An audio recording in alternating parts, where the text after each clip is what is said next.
मेरे सीने की आग या तो मुझे जिंदा कर सकती थी या फिर मुझे मार सकती थी। पर साला अब उठे कौन? कौन फिर से मेहनत करे दिल लगाने को, दिल तोड़वाने को? अबे कोई तो आवाज दे के रोक लो। ये लड़की जो मुर्दासी आंखें लिए बैठी है बगल में, आज भी अगर हाँ बोल दे तो महादेव की कसम वापस आ जाए, पर नहीं। अब साला मूड नहीं है।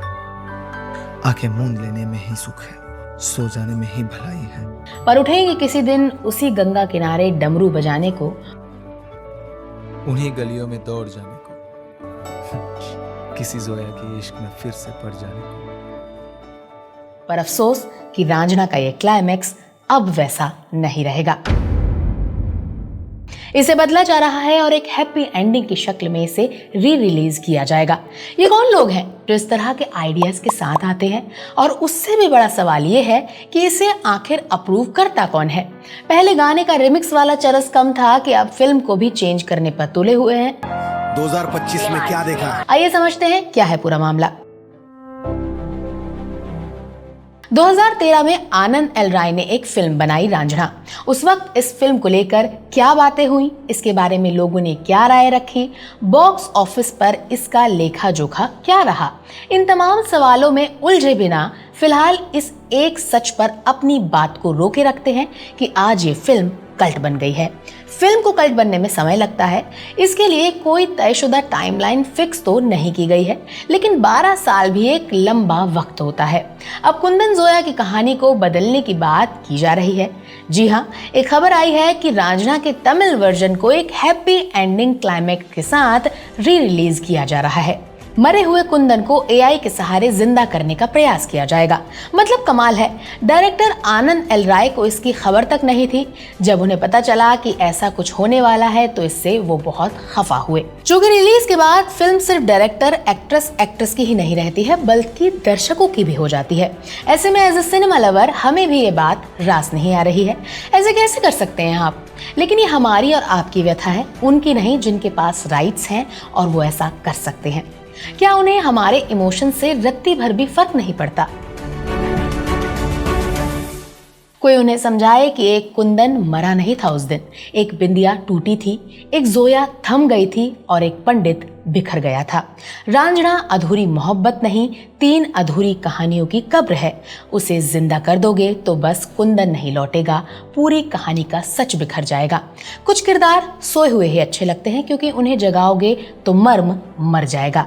क्लाइमैक्स बदल दोगे तो सिर्फ कुंदन नहीं जागेगा, बिंदिया की कुर्बानी, जोया की खामोशी और पंडित की वफा सब बेअसर हो जाएगी। उसे वहीं रहने दो जहां कहानी मुकम्मल हुई थी। अगर उसे फिर से सांस दे दी तो ये रांझना नहीं बचेगा, ये कोई और ही फिल्म हो जाएगी जिसमें न दर्द होगा न सच्चाई। इस विवाद को लेकर फिल्म के डायरेक्टर ने अपनी नाराजगी जताई है। साथ ही उन्होंने ये भी खुलासा किया है कि प्रोडक्शन हाउस ने इतने बड़े बदलाव को लेकर उनसे कोई भी सलाह नहीं ली थी।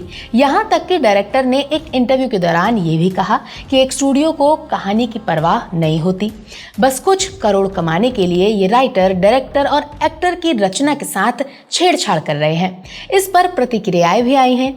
मसान के राइटर वरुण ग्रोवर ने तंज कसते हुए कहा है कि अच्छा हुआ उनके मामा के पास मसान को री एडिट करने के पैसे नहीं थे, वरना वो भी हैप्पी एंडिंग बना देते। दरअसल वरुण ग्रोवर ने जब अपने मामा को मसान दिखाई थी तो उन्हें उसकी एंडिंग पसंद नहीं आई थी। उसी बात को याद करते हुए उन्होंने चुटकी लेते हुए ऐसा कहा है। तुम्बाड़ फिल्म को भी री रिलीज किया गया था। इसके प्रोड्यूसर हरिणी लक्ष्मी नारायण का कहना है कि एरोस इंटरनेशनल को ये लगता है कि एआई फिल्म की कहानी को उस पूरी टीम से बेहतर समझता है जिसने रांझना की कल्पना की और उसे बनाया।